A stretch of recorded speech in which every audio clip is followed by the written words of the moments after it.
Welcome back to the channel. Today we're going to work on drawing some hands. So let's draw out some hands. So right now I'm going to do what was known back in the day as the walking hands. Alright, so I'll draw like a finger here.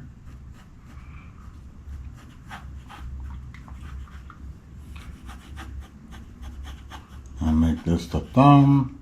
So you'll notice like what I'm doing here is I'm just using basic overall geometric shapes to form the actual structure of the hand first. As you can see here, nothing too elaborate. That's easy to follow, right? So you guys can see.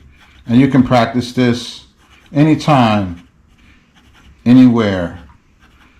It's very easy to follow, right? Nothing fancy. So this is the index finger, the middle finger. And again, I always stress, learn to scribble, make lots of scratches, and this way you can get comfortable with making mistakes and learning to work through the mistakes or work through whatever lines that you have currently and not so much worried about making it perfect. This is a great exercise, guys, to just get yourself familiar with the finger anatomy. So here is a knuckle area.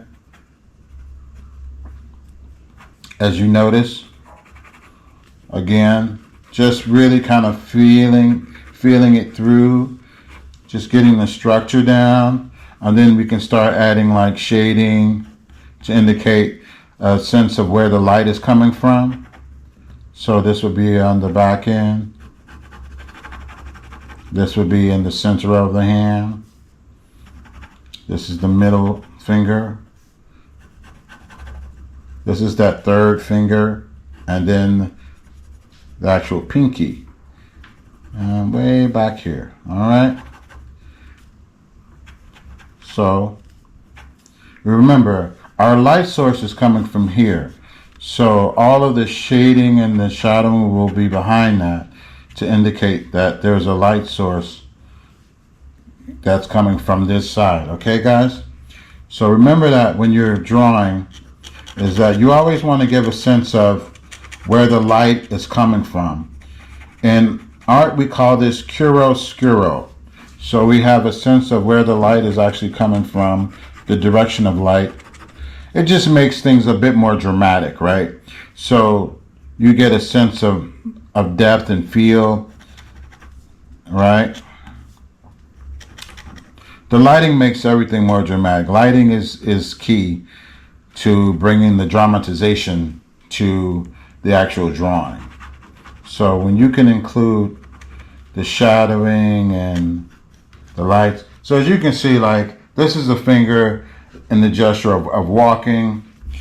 As you guys can see here. And again, it's not super fancy, but it is definitely, it gives you a gesture. So these are more like gesture drawings that I'm doing right now. They're really quick exercises just to help you get familiar with the hand. So let's try another one.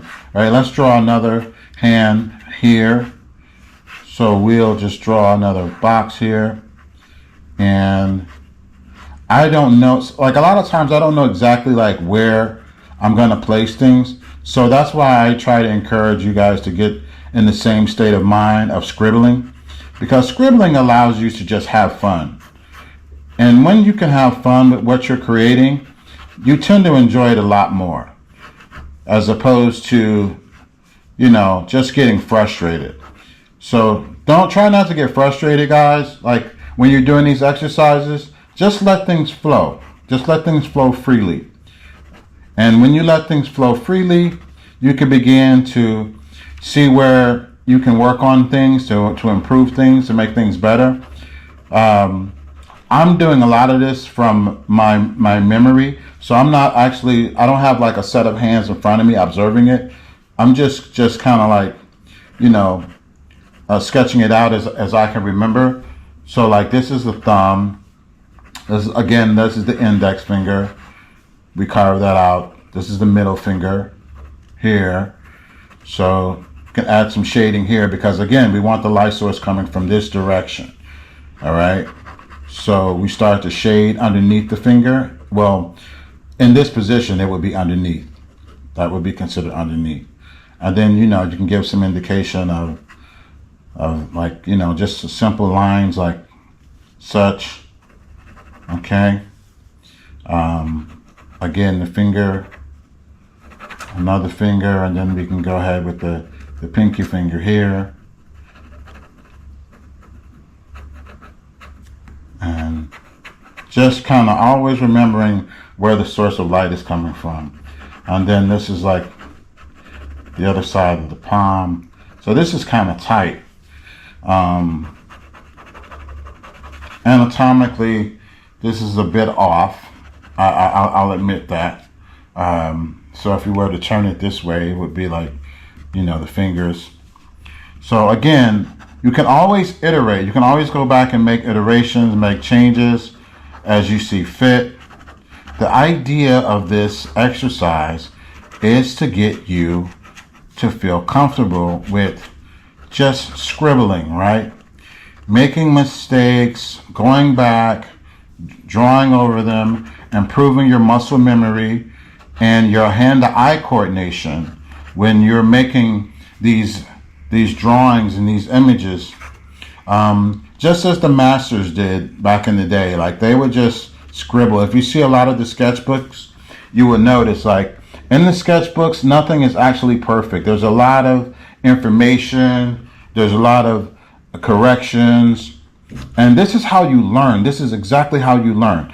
Not so much of setting out to make things perfect. You know, first, you have to just get familiar and comfortable with actually creating these sorts of things. And this is how you learn, you know. I want to just encourage more people to get involved in creating as opposed to like, you know, trying to be perfect. You can perfect things later, but you want to get some exercises where you're okay with just scribbling and putting lines on the page and then being able to go back in and make those corrections with those lines and feeling comfortable with having a lot of information sometimes on the page. As you can see, like the more I scribble, I start to make other iterations. We'll just go ahead and kind of leave it at that for now. But those are like just two hands. So as you guys can see, one's kind of pointing, one's pressing the surface, and it gives you just an idea as to what you can do within a short period of time of drawing hands for the human body.